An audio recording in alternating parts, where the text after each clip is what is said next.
Keep you updated throughout the evening here on BBC Newcastle. And just a reminder again, problems on the Metro system and the Metro Centre. The Metro Centre is having to close. I don't think I have ever had to announce that, but that's what's happening this afternoon. A passion for North East life. BBC Newcastle, radio for the North East. A Facebook campaign is underway to get official recognition for a Victorian shepherd who lived in the Northumberland village of Cambo. Adam Telfer bred the first border collie sheepdog that has since become a mainstay of livestock farming. Simon Faller, who's gathered 1,000 Facebook signatures, hopes a memorial plaque can be installed in Cambo. He's got the backing of the Telfer family and the International Sheepdog Society. Here's our Northumberland reporter, Tony Jones. So the Facebook campaigner Simon Faller, Cambo and Border Collies. I didn't realise there was such a historic link there.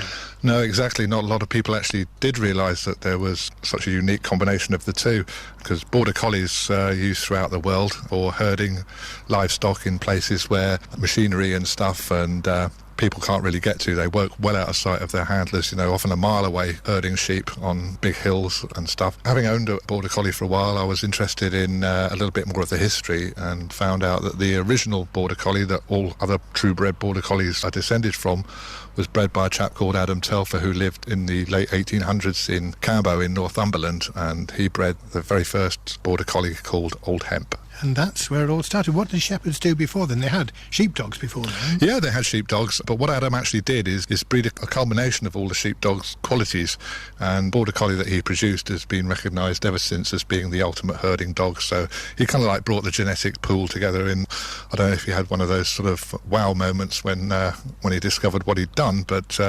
basically they're so well renowned for their herding abilities that shepherds and farmers throughout the world tend to want to use Border Collies rather than any other breed. Now, Simon, this is a part of a forgotten legacy for the North East, is it? It is. The campaign started just because of all there was a few lines on Wikipedia, and I think you'd have to have an interest in Border Collies and shepherding to actually know about it.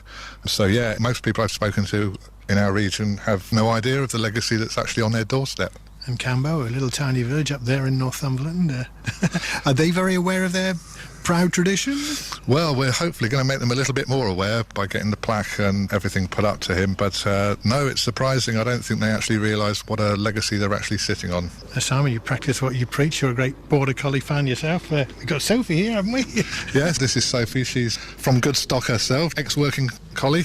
Sophie, you are a fantastic girl. How are you? Hey, how are you? In a snippy microphone? Yes.